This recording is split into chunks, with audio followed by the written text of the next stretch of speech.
जनता जनार्दन का आशीर्वाद अभिभूत करने वाला है।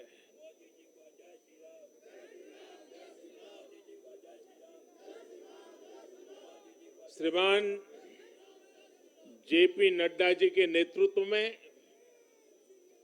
भारतीय जनता पार्टी के कार्यकर्ताओं ने जो परिश्रम किया है, उसकी खुशबू आज हम चारों तरफ अनुभव कर रहे हैं।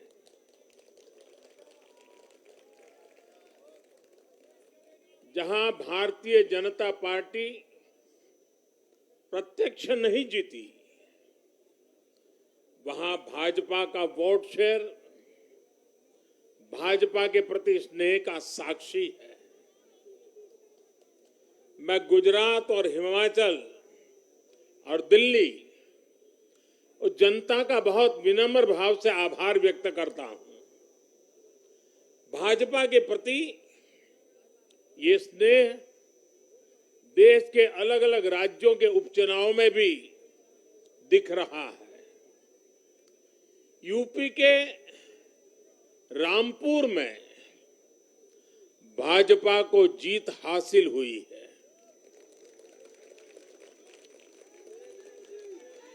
बिहार के उपचुनावों में भाजपा का प्रदर्शन आने वाले दिनों का स्पष्ट संकेत कर रहा है। मैं आज चुनाव आयोग का भी अभिनंदन करता हूं, उनका आभार व्यक्त करता हूं। और ये चुनाव के दरमियान एक बहुत बड़ी बात जिसकी चर्चा होनी चाहिए थी, जहां तक मेरी जानकारी है, एक भी पोलिंग बूथ में रीपोलिंग करवाने की नौबत नहीं आई है।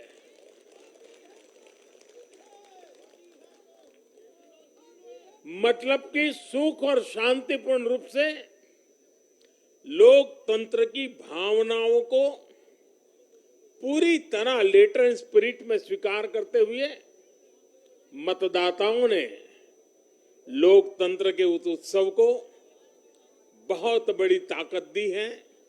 और इसके लिए भी चुनाव आयोग अभिनंदन का अधिकारी है। इस चुनाव में हिस्सा लेने वाले हर राजनीतिक कार्यकर्ता को, हर दल को भी मैं साधुवाद देता हूं।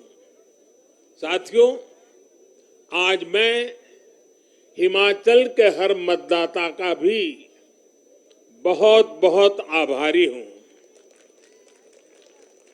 जैसे अभी नड्डा जी बता रहे थे, हिमाचल के चुनाव में 1% से भी कम अंतर से ये हार जीत का फैसला हुआ है।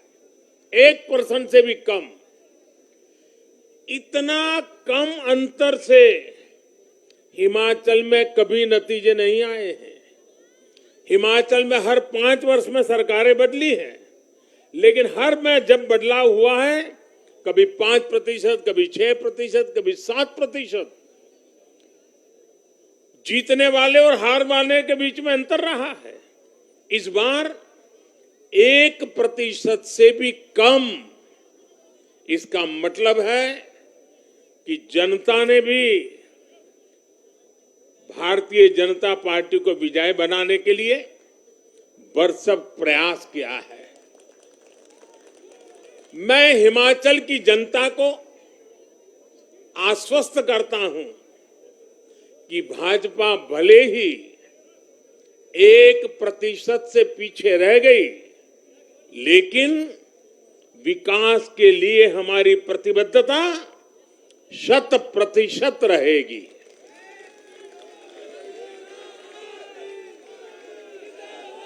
हिमाचल से जुड़े हर विषय को हम पूरी मजबूती से उठाएंगे और केंद्र सरकार के द्वारा हिमाचल की प्रगति का जो उसका हक है, उसमें भी कभी हम कमी नहीं आने देंगे। अभी जो मैंने दिल्ली का वर्णन सुना, कि किस प्रकार से दिल्ली कॉरपोरेशन को विफल करने के इरादे से जनता के साथ धोखा किया गया। ये काम हम नहीं करते हैं। हम हिमाचल की प्रगति के लिए भी भारत सरकार की प्रतिबद्धता वैसी ही बनी रहेगी। साथियों, बीजेपी को मिला जन समर्थन इसलिए भी महत्वपूर्ण है क्योंकि ये ऐसे समय में आया है जब भारत अमृत काल में प्रवेश कर चुका है। ये दिखाता है कि आने वाले 25 साल सिर्फ और सिर्फ विकास की राजनीति के ही है। भाजपा को मिला जन समर्थन नए भारत की आकांक्षाओं का प्रतिबिंब है। भाजपा को मिला जन समर्थन भारत के युवाओं की युवा सोच का प्रकटीकरण है। भाजपा को मिला जन समर्थन गरीब, दलित, वंचित, पिछड़े, शोषित, आदिवासियों के सशक्तिकरण के लिए है।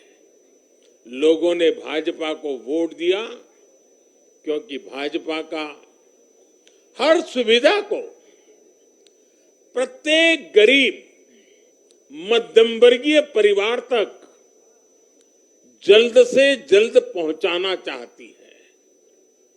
लोगों ने भाजपा को वोट दिया क्योंकि भाजपा देश के हित में बड़े से बड़े और कड़े से कड़े फैसले लेने का दम रखती है।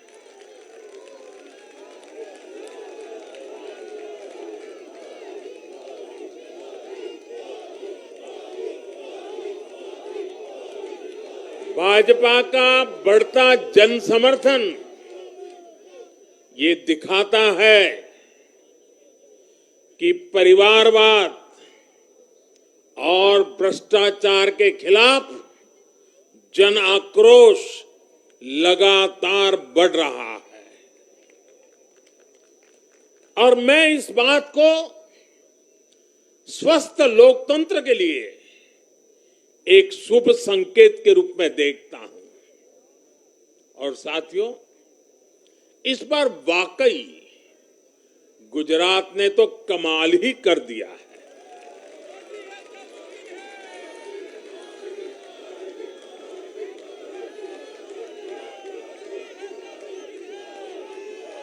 मैं नड्डा जी सहित सभी भाजपा कार्यकर्ताओं को बधाई देता हूं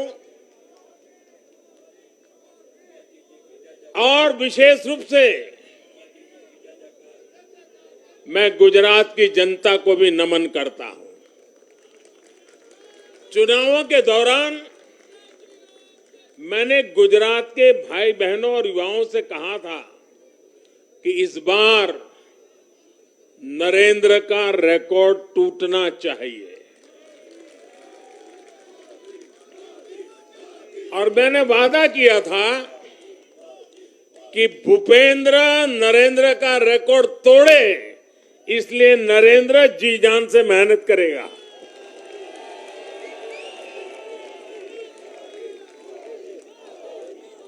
और गुजरात की जनता ने तो रिकॉर्ड तोड़ने में भी रिकॉर्ड कर दिया।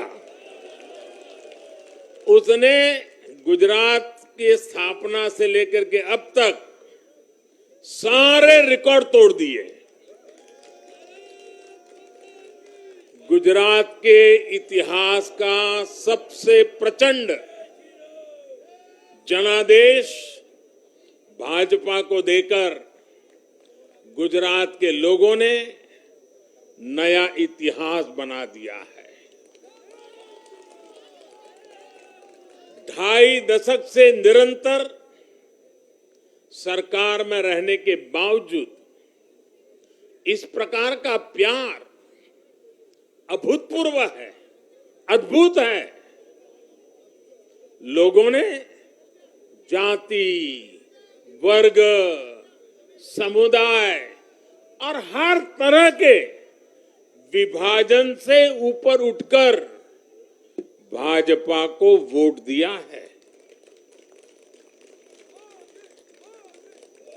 भारतीय जनता पार्टी गुजरात के हर घर का हिस्सा है, गुजरात के हर परिवार का हिस्सा है। साथियों, इस चुनाव में गुजरात में 1 करोड़ से भी ज्यादा ऐसे वोटर्स थे जिन्होंने मतदान किया, लेकिन ये वो मतदाता थे जिन्होंने कभी भी कांग्रेस के कुशासन को, उसकी बुराइयों को देखा नहीं था। वे फ्रेश थे, उन्होंने सिर्फ भाजपा की ही सरकार को देखा था। और युवाओं की तो प्रकृति होती है कि वो हमेशा सवाल पूछते हैं, जांचते हैं, परखते हैं, उसके बाद किसी फैसले पर पहुंचते हैं। युवा सिर्फ इसलिए किसी पार्टी को वोट नहीं करते क्योंकि वो दशकों से सत्ता में रही या फिर उस पार्टी के नेता किसी बड़ी परिवार के हैं। युवा तभी वोट देते हैं जब उन्हें भरोसा होता है, जब उन्हें सरकार का काम प्रत्यक्ष नजर आता है। और इसलिए आज युवाओं ने जब भाजपा को भारी संख्या में वोट दिया है, सीट से लेकर वोट तक के सारे रिकॉर्ड तोड़ दिए हैं, तो इसके पीछे का संदेश बहुत स्पष्ट है। इसका मतलब है कि युवाओं ने हमारे काम को जांचा, परखा और उस पर भरोसा किया है। इसका मतलब ये है कि युवा भाजपा की विकास वाली राजनीति चाहते हैं। इसका मतलब है कि युवा ना तो जातिवाद के बहकावे में आते हैं, न परिवारवाद के। युवाओं का दिल सिर्फ विजन और विकास से जीत सकते हैं, और भाजपा में विजन भी है और विकास के प्रति प्रतिबद्धता भी है। साथियों, आज एक और बात याद करने वाली है। जब महामारी के घोर संकट के बीच बिहार में चुनाव हुए थे, तो जनता ने भाजपा को भरपूर आशीर्वाद दिया। जब महामारी के संकट से बाहर निकलते हुए असम, यूपी, उत्तराखंड, गोवा, मणिपुर एक के बाद एक चुनावों में जनता ने भारतीय जनता पार्टी को ही चुना। और आज जब भारत विकसित भारत के लक्ष्य की प्राप्ति के लिए आगे बढ़ रहा है, तो भी देश की जनता का भरोसा सिर्फ और सिर्फ भाजपा पर है।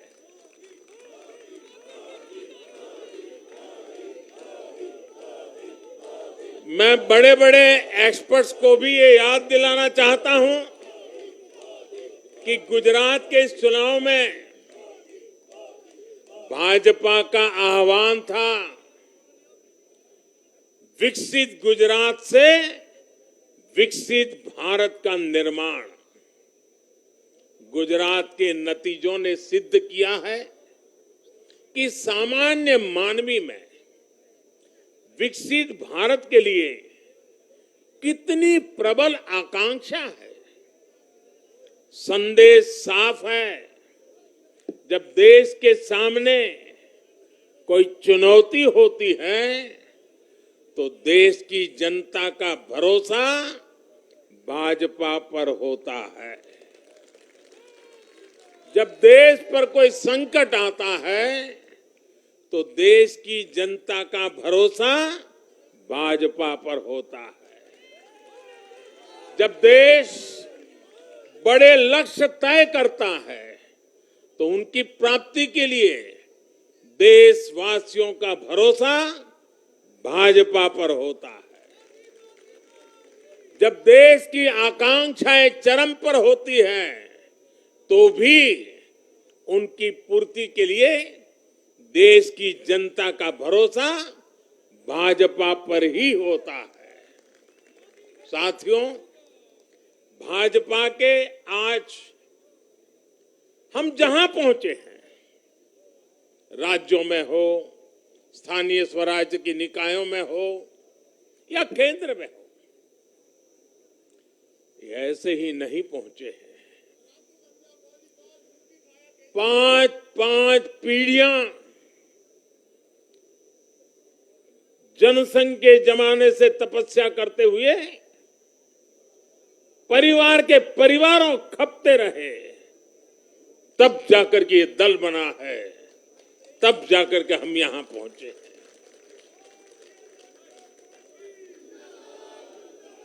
भाजपा के लिए लाखों समर्पित कार्यकर्ताओं ने अपना जीवन खपा दिया है। व्यक्तिगत सुख, व्यक्तिगत आकांक्षाएं, व्यक्तिगत खुशी, व्यक्तिगत महत्वाकांक्षा, व्यक्तिगत सफलता, इन सबको तिलांजलि देकर भाजपा का प्रत्येक कार्यकर्ता समाज और देश की सेवा करने में, समाज और देश को सशक्त करने में जुटा रहता है। हम विचार पर भी बल देते हैं और व्यवस्था को भी सबल बनाते रहते हैं। भाजपा अपने कार्यकर्ताओं की अथाह संगठन शक्ति पर भरोसा करके ही अपनी रणनीति बनाती है और सफल भी होती है। उतार चढ़ाव भाजपा के राजनीतिक जीवन में भी आए हैं, लेकिन हमने आदर्शों और मूल्यों पर अड़िग रहकर दिखाया है। साथियों, पिछले 8 वर्षों में देश में एक और बहुत बड़ा बदलाव अनुभव किया गया है। ये बदलाव कार्य का भी है, कार्यशैली का भी है। भाजपा की सरकारें भी कार्य को छोटा नहीं समझती। हम मानते हैं हर काम बड़े लक्ष्यों की प्राप्ति का माध्यम बनता है। इसलिए भाजपा की सरकारों ने गरीबों के लिए पक्के घर, शौचालय, गैस कनेक्शन, बिजली कनेक्शन, नल से जल, बैंक में खाते, मुफ्त इलाज, मुफ्त भोजन, इंटरनेट, ऐसी बेसिक सुविधाओं पर फोकस किया है। पहले की राजनीति में ये बहुत फैंसी विकास नहीं माना जाता था। पहले की राजनीति में इसे बड़े काम के तौर पर देखा भी नहीं जाता था। इसलिए आज जो भी सरकारी लाभ है वो हर व्यक्ति, हर क्षेत्र, हर वर्ग जो उसका हकदार है उस तक तेजी से पहुंचने के लिए ईमानदारी से प्रयास किया जाता है। पूरा का पूरा पहुंचे, इसके लिए टेक्नोलॉजी का भी भरपूर उपयोग किया जाता है। किस क्षेत्र, किस वर्ग, किस समुदाय में कितने वोट हैं, इस आधार पर न हम देश चलाते हैं, न राज्य चलाते हैं, न सरकारें चलाते हैं। और हमें आज इस बदली हुई राजनीति के सकारात्मक नतीजे भी देखने को मिल रहे हैं। आज बड़े बड़े एक्सपर्ट भी ये कह रहे हैं कि भारत में गरीबी कम हो रही है। साथियों, देश ने पिछले 8 वर्षों में गरीब को सशक्त करने के साथ ही गरीब तक मूलभूत सुविधाएं पहुंचाने के साथ ही आधुनिक इंफ्रास्ट्रक्चर पर भी फोकस किया है।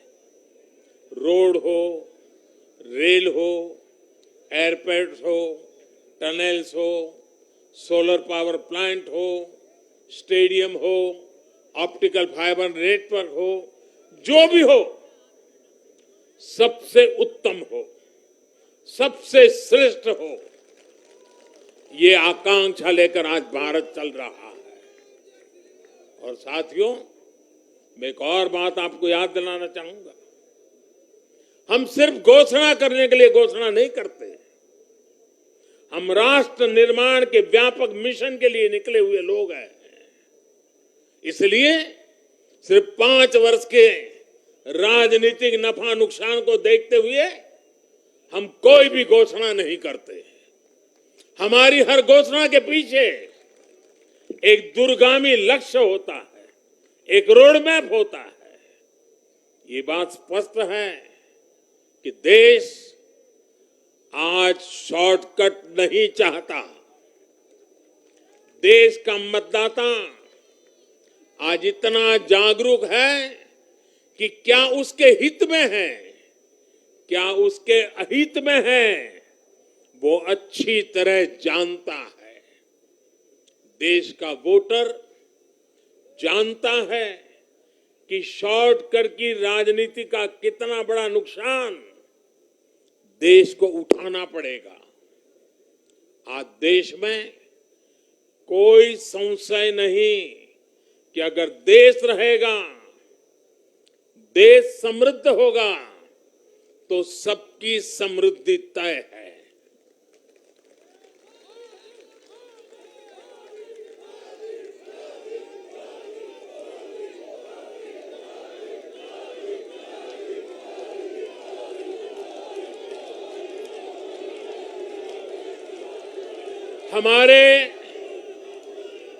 हमारे पूर्वजों के पास अनुभव का अगाध ज्ञान था और अनुभव के निचोड़ से कहावतें बनती थी।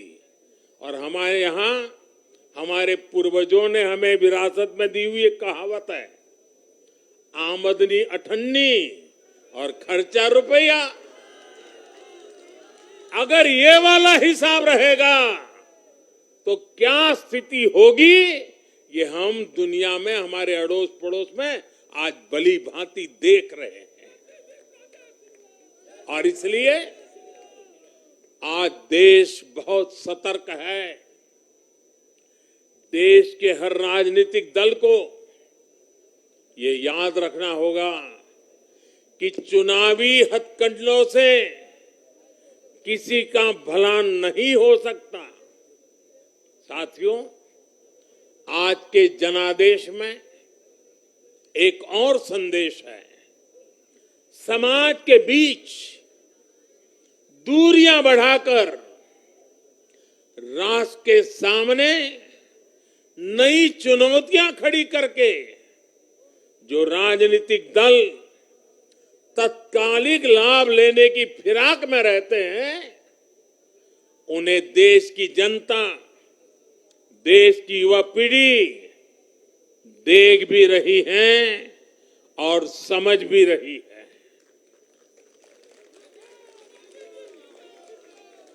भारत का भविष्य फॉल्ट लाइंस को बढ़ा करके नहीं, फॉल्ट लाइंस को गिरा कर ही उज्जवल बनेगा। कभी भाषा की दीवार, कभी रहन सहन, कभी क्षेत्र, कभी खान पान, कभी ये वर्ग, कभी वो वर्ग। लड़ने के लिए तो सैकड़ों वजह हो सकती हैं, लेकिन जुड़ने के लिए एक वजह ही काफी है। ये मातृभूमि, ये धरती, ये देश, ये हमारा भारत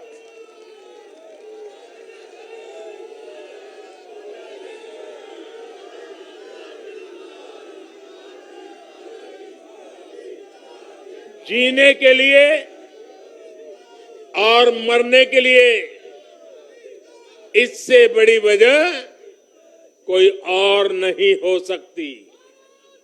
इसलिए हमें देश प्रथम, इंडिया फर्स्ट की भावना के साथ आगे बढ़ना है। साथियों, मुझे खुशी है कि आज भारत के गांव हो या शहर, गरीब हो या मिडिल क्लास, किसान हो या श्रमिक, सभी की पहली पसंद भाजपा है।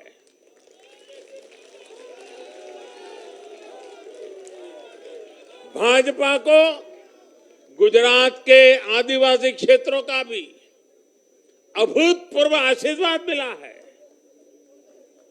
और मुझे अभी जो जानकारी बताई गई, एससी एसटी की गुजरात में करीब 40 सीटें आरक्षित है। 40 में से 34 सीटें थम्बिंग मेजोरिटी से भारतीय जनता पार्टी जीती है।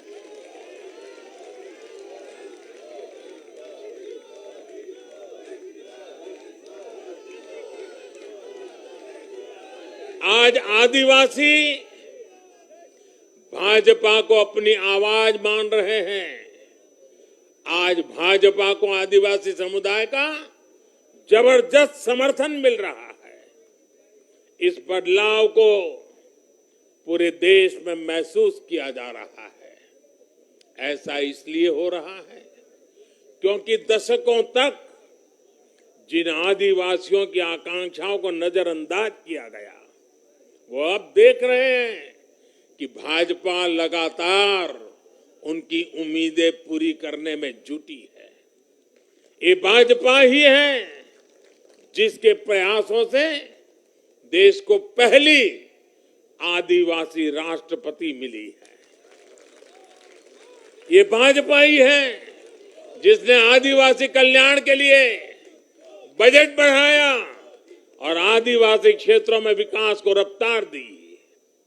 भाजपा सरकार ने ऐसे अनेक कदम उठाए हैं जिससे आदिवासी समुदाय के लोगों को आर्थिक रूप से मजबूत बनाया जा रहा है।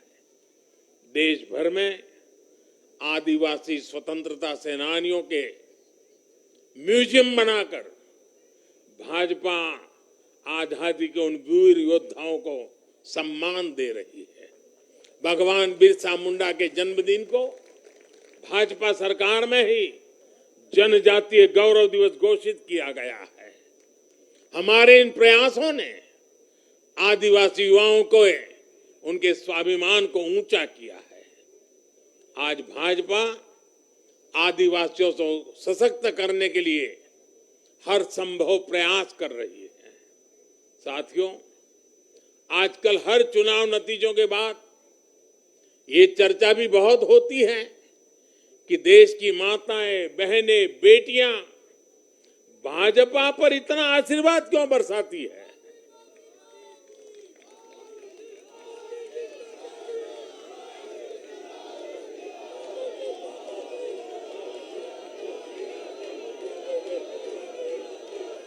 अगर कोई ईमानदारी से आत्मचिंतन करे तो ये पाएगा कि आजादी के बाद से पहली बार आज देश में एक ऐसी सरकार है जो महिलाओं की समस्याएं, उनकी चुनौतियां, उनकी आवश्यकताएं, उनकी आकांक्षाएं, उसे समझने का लगातार प्रयास कर रही है और उसके अनुसार काम की योजना बनाती है। गांव देहात से लेकर शहर तक घरेलू कार्य में व्यस्त महिला से लेकर स्वरोजगार करने वाली या किसी रोजगार से जुड़ी महिलाओं के लिए जितना भाजपा सरकार ने किया है उतना पहले किसी भी सरकार ने नहीं किया। महिलाओं के लिए पहले की सरकारों के 70 साल के कार्यों की तुलना में भाजपा सरकार के 7-8 साल के कार्य कहीं ज्यादा है। और इसलिए आज जब भी चुनाव होते हैं तो देश की माताएं, बहनें, बेटियां कमल के निशान का सिर्फ बटन ही नहीं दबाती, उनके हाथों में एक आशीष का भाव होता है, आशीर्वाद का भाव होता है। और जब वो उंगली कमल के बटन पर रखती हैं, तब वो हम जैसे लाखों कार्यकर्ताओं के सर पे विजय तिलक भी लगा देती है।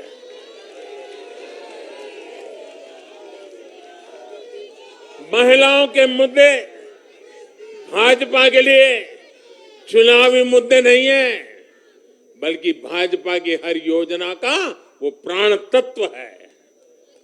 महिलाओं का जीवन आसान बनाना हो, महिलाओं को ज्यादा से ज्यादा रोजगार के, स्वरोजगार के अवसर मुहैया कराना हो, ये भाजपा का कमिटमेंट है। मैं इसे अपनी सरकार का सौभाग्य मानता हूं कि हमें महिला सशक्तिकरण के लिए इतना कुछ करने का मौका देश की जनता ने दिया है। साथियों, आने वाला समय देश के लिए, हम सभी के लिए बहुत महत्वपूर्ण है। सबका साथ, सबका विकास, सबका विश्वास और सबका प्रयास, इस भावना पर आगे बढ़ते हुए हमें विकसित भारत के लिए काम करना है। हमें मिलकर एक दूसरे के साथ काम करना है। आइए, नागरिक के रूप में हम विकसित भारत के संकल्प के साथ जुड़े, विकसित भारत के इस अभियान से जुड़े। और मैं फिर एक बार देश भर के लाखों कार्यकर्ताओं को 5-5 पीढ़ी की तपस्या को आगे बढ़ाने के लिए हृदय से धन्यवाद करता हूं, अभिनंदन करता हूं। मैं जनता जनार्दन को भी प्रणाम करता हूं। उनके निरंतर आशीर्वाद हमारे लिए नित्य नूतन ऊर्जा बन जाते हैं। ये निरंतर समर्थन हमें सात्विक भाव से, सेवा भाव से, समर्पण भाव से कार्य करने की शक्ति देता है। जब हमें जनता जनार्दन का आशीर्वाद मिलता है तो हमें अधिक परिश्रम करने की प्रेरणा जगती है, अधिक पुरुषार्थ करने का संकल्प जगता है और संकल्पों को सिद्ध करने के लिए जीवन खपा दे करके सिद्धि तक पहुंचाने के लिए हम लगे रहते हैं, क्योंकि जनता जनार्दन, इसे हम ईश्वर का रूप मानते हैं। और यही सामर्थ्य, यही शक्ति एक सेवक के भाव से, सेवा भाव से, समर्पण की अप्रतिम राह को पकड़ते हुए चलते रहना, चलते रहना, चलते रहना, चरैवेति चरैवेति चरैवेति, इसी मंत्र को लेकर के हम चल रहे हैं। भाइयों बहनों, इस चुनाव में अब बहुत लोगों को जानने पहचानने का भी अवसर मिल चुका है। पिछले कुछ चुनावों का एक बड़े कैनवास पर एनालिसिस करना चाहिए कि जो अपने आप को न्यूट्रल कहते हैं, जिनका न्यूट्रल होना जरूरी होता है, वो कहां खड़े होते हैं, कब कैसे रंग बदलते हैं और कैसे कैसे खेल खेलते हैं, वो अब देश को जान लेना बहुत जरूरी है, बहुत जरूरी है। उत्तराखंड का इतना बड़ा चुनाव हुआ, कितनी जमानतें जब्त हुई, किसकी हुई, कोई चर्चा नहीं। हिमाचल में इतना बड़ा चुनाव हुआ, कितने लोगों की जमानत जब्त हुई, कितने लोगों का बुरा हाल हुआ, कोई चर्चा नहीं। भाइयों बहनों, उन लोगों को भी जानना चाहिए, पहचानना चाहिए कि ये भी ठेकेदार है।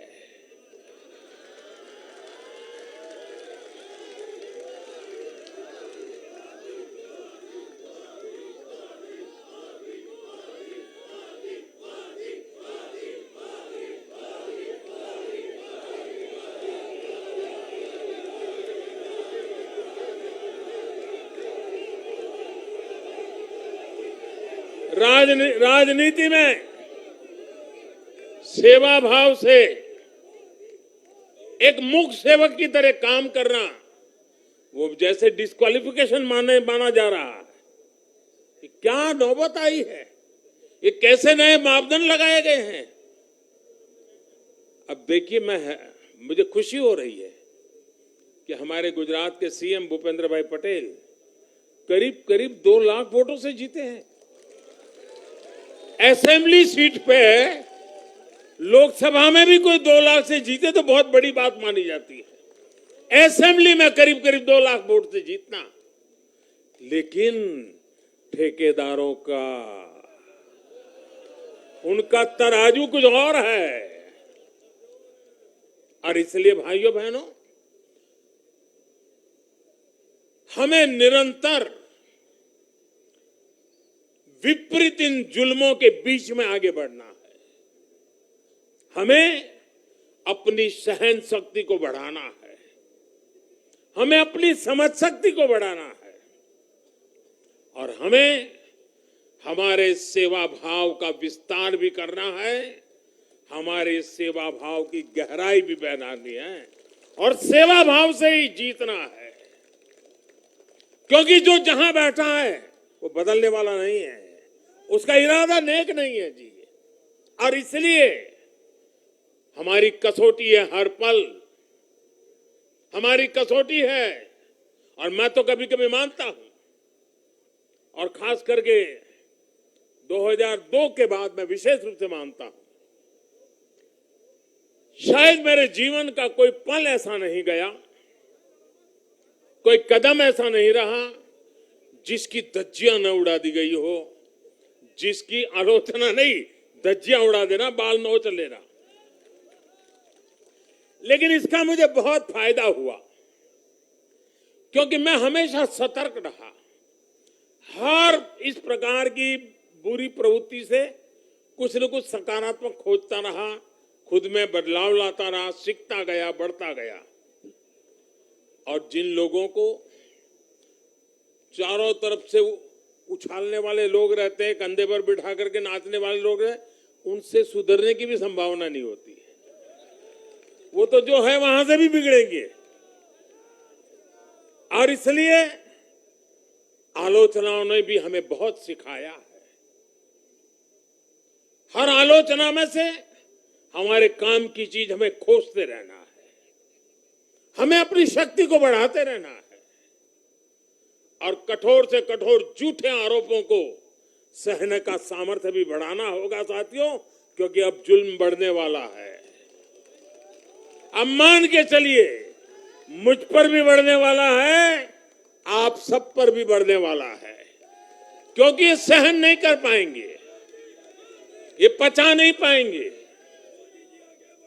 और उसका जवाब यही है, हमें अपनी सहन शक्ति बढ़ाना है, हमें अपनी समझदारी का विस्तार करना है, हमें अधिक से अधिक लोगों को समावेश करने की दिशा में अपने हाथ चौड़ा करके लोगों को स्वीकारना है, स्वागत करना है। सकारात्मक रास्ता, सेवा भाव का रास्ता, समर्पण का रास्ता, यही मार्ग हमने चुना है, वही मार्ग हमको यहाँ पहुंचाया है।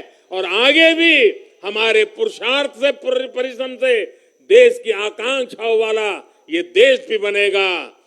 2047 जब हिंदुस्तान आजादी के 100 साल मनाएगा, विकसित भारत हमारे नौजवानों के हाथ में हम दे के जाएंगे। दोस्तों बोलिए भारत माता की, भारत माता की, भारत माता की। बहुत बहुत धन्यवाद।